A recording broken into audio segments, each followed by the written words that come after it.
Bueno, problemas de la filosofía de la mente. El principal problema es el problema de la conciencia, que podríamos plantear actualmente de la siguiente manera. Cómo el cerebro y los procesos físicos nos proporcionan los diferentes tipos de conciencia fenomenológica. Conciencia como experiencia, ¿cierto? Conciencia visual, por ejemplo, auditiva y propioceptiva. Esta pregunta nos puede abrir, nos puede llevar a otra pregunta sobre si los sistemas artificiales pueden desarrollar un tipo de conciencia como la que tenemos nosotros. ¿Cierto? Si pensamos que nosotros somos un sistema puramente físico, eh, que funciona a través de química, eh, y, y neuronas, que nos impide pensar si los sistemas artificiales, que también son físicos, obvio, pueden desarrollar un tipo de conciencia como la que tenemos. Bien, aquí se plantea la cuestión de los zombies filosóficos también. Eh, pues los zombies filosóficos son un experimento mental que plantea lo siguiente. Digamos que nos encontramos con una persona que tiene todas las características físicas de un organismo humano viviente como nosotros, pero que en realidad no es un ser sintiente, ¿cierto? Que es simplemente un autómata. Entonces, pues el zombie es físicamente igual a un ser humano, pero no tiene experiencias conscientes. Esa es como la cuestión. No tiene experiencias de un ser sintiente, es simplemente una máquina, un autómata. Algo así como Descartes describe a los animales, ¿cierto? Como algo simplemente mecánico. La pregunta que se abre pues con este experimento mental, con este experimento, es cómo darnos cuenta de la conciencia del otro, cómo saber que los otros tienen conciencia. Bueno, continuamos con la pregunta por los sistemas de procesamiento físico, eh, una inteligencia artificial, por ejemplo, que tampoco es necesariamente consciente. En esa cuestión pues se parecería bastante al zombie filosófico. No tiene experiencias como tal, porque no siente. La pregunta es, ¿cuándo podemos saber que un sistema informático es sintiente? Y si un sistema informático puede ser sintiente. Si un sistema puramente físico, mecánico, puede tener algún tipo de conciencia fenomenológica del mundo. Eh, pues no sé, digamos que hay sistemas que pueden tener registro o percepción, pero no subjetividad.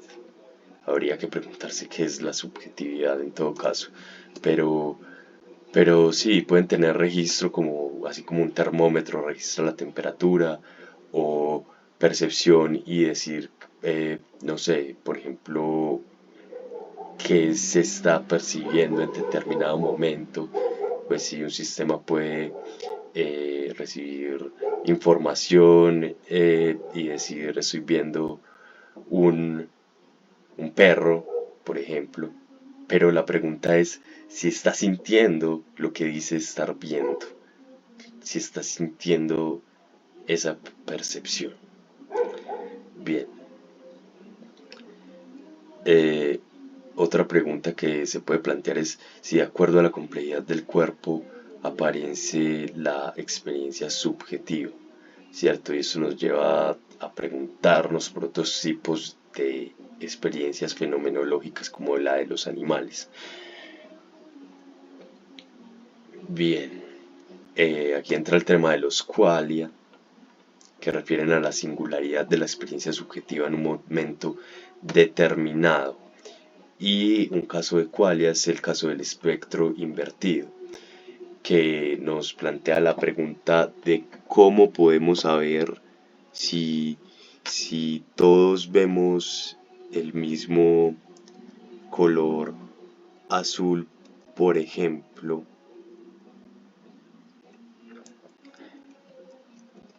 Podríamos suponer que hay una persona que se crió en un lugar donde al rojo se lo nombra como azul.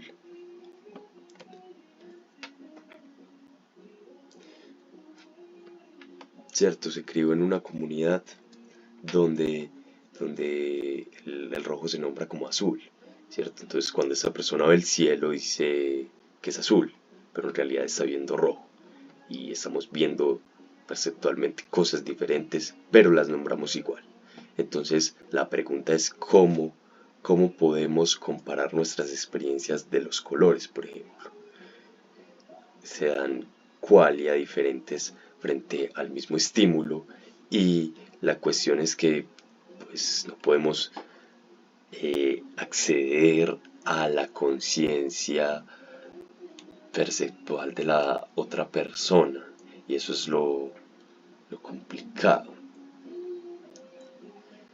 Bien, podemos decir que las experiencias conscientes tienen una representación cerebral.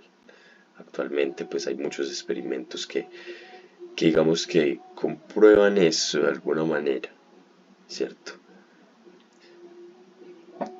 Eh, Cualitativamente las experiencias son diferentes pero iguales para la comunidad humana. Podríamos decir que es una solución al problema de los qualia, pero, pero no.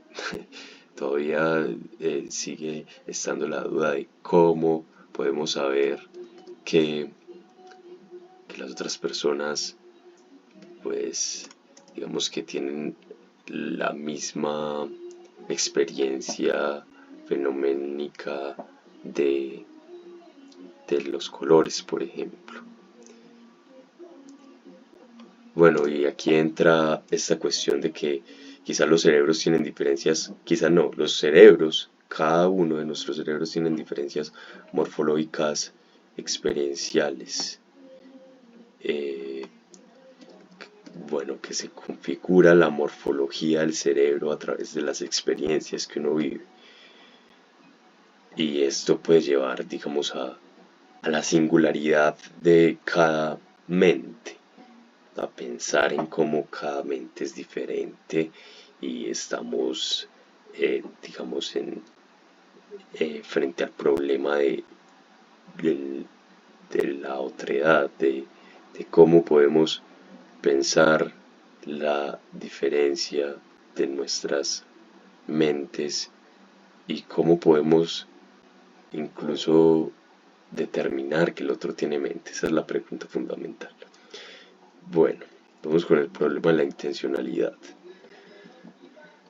La intencionalidad de los pensamientos, que es que podemos dirigir el pensamiento a cosas que no estén presentes, por ejemplo, cosas inexistentes o bueno, cada pensamiento de nosotros es pensamiento sobre algo, tiene un contenido, ¿cierto? La intencionalidad es el contenido del pensamiento. La pregunta que se abre es cómo el cerebro puede dirigirse a cosas que no están presentes, por ejemplo. Entonces, pues tenemos la tesis de Brentano que nos dirá, ahogando por un dualismo, que los elementos físicos no son, que los fenómenos físicos, perdón, no son intencionales, ¿cierto? Que solo los fenómenos mentales son intencionales y eso es lo que los diferencia de los fenómenos físicos. Pues aquí se establece un dualismo, una separación mente fenómenos físicos. Bien, pero también hay teorías monistas de la mente que, por ejemplo, como el fisicalismo, aboga por decir que los fenómenos mentales son idénticos a lo físico, ¿cierto? Que hay una relación de identidad entre lo físico y lo mental. Esto abre muchos problemas y paradojas. Por ejemplo, a ver, si vemos algo rojo, ¿cierto? Estamos teniendo la percepción de una manzana roja, por ejemplo. Tendríamos que pensar que hay en mi cerebro algo idéntico al rojo, ¿cierto? Con esta identidad de lo físico y lo mental. O sea, hay rojo en mi cerebro. Eso es, digamos, una cuestión que se le podría plantear a el identificacionismo. Bueno, otra teoría monista es el conductismo lógico, que básicamente propone que la mente es la conducta observable. Aquí pues, tenemos a personalidades como Skinner y Pavlov, ¿cierto? Que dicen que solo se puede estudiar la mente a través de las predicciones conductuales y plantean una crítica a través de la filosofía lingüística a, digamos, el sentido común que nos lleva a hacer afirmaciones sobre estados mentales interiores, ¿cierto? No observables. Bueno, otras teorías monistas de la mente son neurocientíficas, que básicamente están relacionadas con el fisicalismo, y nos dicen que la mente son los estados cerebrales. Aquí tenemos el eliminativismo, que aboga por decir que no existen en realidad los estados mentales, solo existen estados cerebrales. Y como decía, pues se daría la identidad de mente con el cerebro, serían dos caras de la misma moneda. Y eh, esto, digamos que está avalado pues como por estudios que se hacen sobre áreas específicas del cerebro relacionadas con rostros, por ejemplo, por poner un ejemplo. Pero también pues hay áreas relacionadas con todo, con el lenguaje, con la visión, aunque pues la complejidad del cerebro no puede reducirse a, a determinadas áreas que solo se encargan de determinadas cosas, ¿cierto? Pero un caso interesante es la prosopagnosia, que es la pérdida de la facultad para reconocer rostros. Pues es increíble que hayan casos en los que las personas pues dejan de reconocer rostros porque se les daña una parte del cerebro. Digamos que estos estudios se pueden encontrar en libros de Oliver Sacks, que es un neurocientífico bastante interesante con libros de divulgación muy buenos. Bueno, otra teoría monista de la mente es el funcionalismo, que digamos que surge quizás como una manera eh,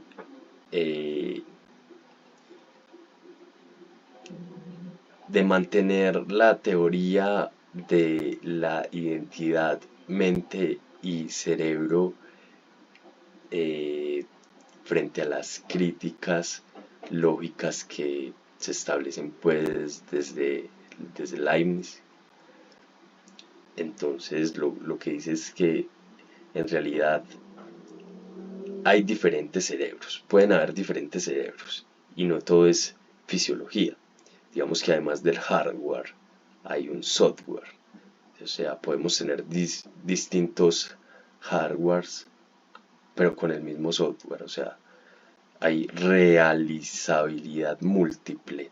Las mismas funciones eh, se pueden realizar en diferentes situaciones, o el mismo programa se realiza en diferentes situaciones, o o las mismas funciones se realizan en diferentes cerebros, por ejemplo. Aunque tengamos diferentes cerebros, estos cumplen las mismas funciones. Bien, otra teoría monista que a mí me gusta mucho porque es muy loca es el panpsiquismo, ¿cierto?